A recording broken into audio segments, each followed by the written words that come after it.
Fala aí, faz um bom tempo que eu realmente não apareço pra gravar, né? Eu peço perdão, eu tô com o cabelo meio bagunçado, né? Eu tô bem numa vibe de mendigo nesse momento, mas enfim, eu acredito que isso não vai ser tão importante pro vídeo. Uma coisa que eu queria falar aqui no início é que recentemente, nos últimos dias, eu me tornei muito mais engajado em pesquisas sobre o mundo financeiro, né? Eu, meu gerente, né? A gente começou a pesquisar bastante sobre questão do mundo financeiro, investimento, CDI, CDB, qual que é o melhor para investir, se consumindo muito conteúdo do Primo Rico, essas coisas do tipo, sabe?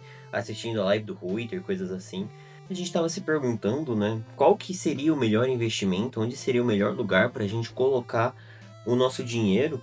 E a gente percebeu que realmente o fato é que a igreja, ela é o melhor investimento possível, né? O Deus, ele é impressionantemente o melhor paraíso fiscal que você poderia encontrar. Ele é o único que vai conseguir te render 100% da sua renda, né? Isso é fantástico.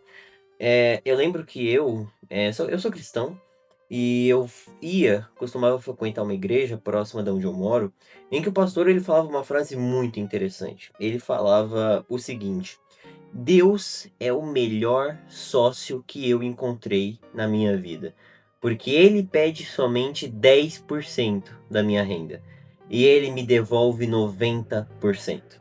Eu sei que de início pode não parecer uma frase tão problemática assim, mas eu quero só que vocês reparem na colocação dessa frase, como Deus, a persona de Deus está sendo colocada nesse momento.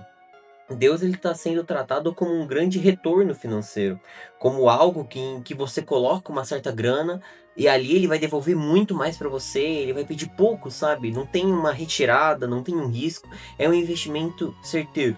E isso vem muito de uma narrativa da teologia da prosperidade. A teologia da prosperidade, para quem não sabe, ela é um método, né, de ensino, vamos dizer assim, da Bíblia, que ele foi iniciado por volta do século XX, se eu não estiver enganado, lá nos Estados Unidos, em que basicamente trata a sua relação com Deus como um grande pacto. Saúde financeira, boa qualidade de vida, tudo isso é uma evidência clara de que Deus está agindo na sua vida. Ou seja, se você está miserável, se você está pobre, se você não tem dinheiro para pagar suas contas, a culpa é você não está sendo abençoado por Deus, basicamente. Basicamente, Deus não está abençoando você e você é miserável por conta disso.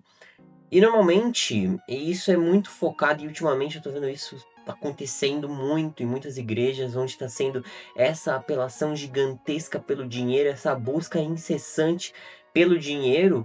E é interessante porque isso é um contraponto totalmente oposto ao que a própria Bíblia nos mostra. Muito engraçado toda a lógica da teologia da prosperidade, porque ela é facilmente refutada pela própria Bíblia. Eu vou dar o exemplo de um dos apóstolos, particularmente o apóstolo em que eu mais tenho admiração, em que eu mais gosto de estudar sobre, que é justamente o apóstolo Paulo. Tanto por ele citar muitas vezes muitas coisas da Bíblia antigamente, né, do Antigo Testamento, como citações filosóficas e coisas do tipo.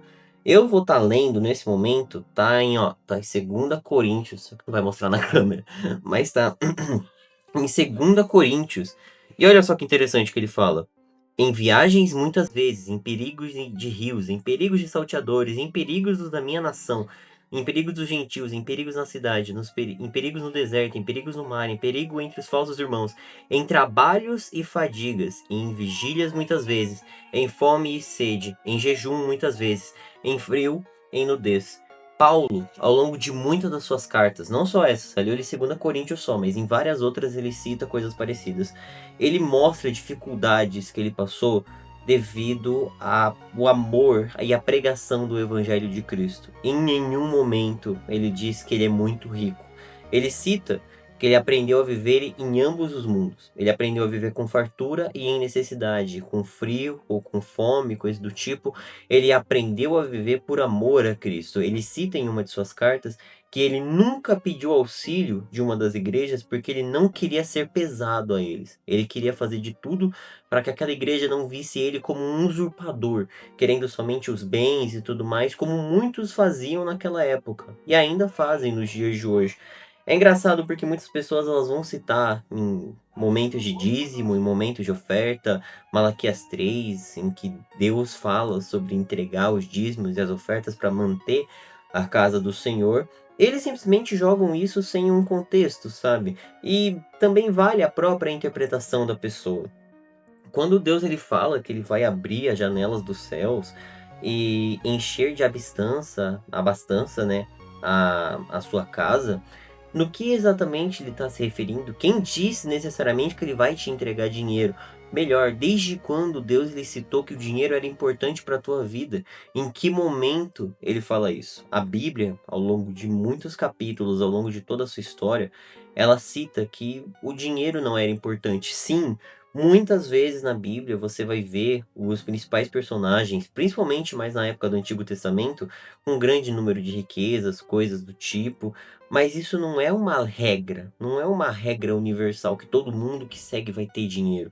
Muito pelo contrário, Jesus ele fala que é muito mais difícil, é muito mais fácil um camelo passar pelo fio de uma agulha. Camelo ele é uma corda gigantesca, daquelas de prender navio da época, do que um rico entrar no reino dos céus, por conta da ganância, da avareza, do desejo pelos bens. Os desejos pelos bens, eles impedem diretamente que você tenha um contato com Deus, porque a Bíblia ela prega uma abdicação de si mesmo e não essa busca por dinheiro. Eu acho que o mais grave dessa teologia da prosperidade é justamente a quem ela é direcionada. Porque muitas dessas pessoas que falam isso, que pregam isso em altos pulmões, em palanques, são pessoas pregando para gente pobre, gente que tem necessidade, gente que tá esperançoso de conseguir pagar as contas do mês, sabe? Aí essa pessoa acaba deixando aquele dinheiro nessa expectativa, porque eles vão deixando e vão colocando tanto testemunho e tanto. Pô, um tempo atrás eu vi uma moça levando uma. Esqueci o nome. Ela levou uma chave de carro na frente do púlpito para dizer que aquilo foi abençoado, sabe? Não tô dizendo que a conquista dela não foi, mas qual que é o propósito disso tudo?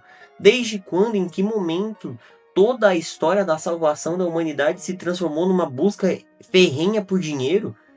Nada disso importa, nunca importou. Para Deus nunca importou. Desde quando Deus se importa com dinheiro? O dinheiro, ele é uma construção totalmente social do ser humano. A gente pega várias coisas, a gente vai colocando valor. A gente passou disso daí para bois, a gente passou isso para minerais, hoje a gente tem com papel. O que é realmente uma realidade? O dinheiro ele é meramente uma construção social. Ele pode ser mudado a qualquer momento da sua vida. Qualquer investimento que você pode ter feito agora, ele pode mudar com alguma decisão de alguém lá de cima. E você vai fazer o quê? O dinheiro ele não é importante. A sua comunhão com Deus, com o divino, deveria ser muito mais importante do que qualquer coisa material, sabe?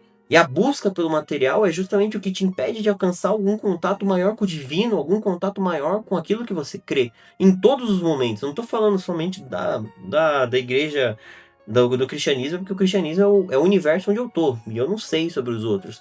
Mas independente, o dinheiro ele é meramente uma construção social, é meramente algo que o ser humano fez por ser totalmente vazio. Ou sei lá, por que, que a gente fez essa merda? A gente mesmo cria desigualdade entre a gente, que se exploda, tá ligado? Mas era isso que eu queria falar nesse vídeo. Eu sei que o título ele pode parecer um pouco meio pá, assim. Eu não tô tentando ser desrespeitoso com nenhuma religião, mas eu tô meramente querendo abrir os olhos, e que provavelmente já estão muito abertos sobre essa questão. Enfim, eu sou o L e falou. Até quem sabe no próximo vídeo, se eu não tiver preguiça de gravar. Falou.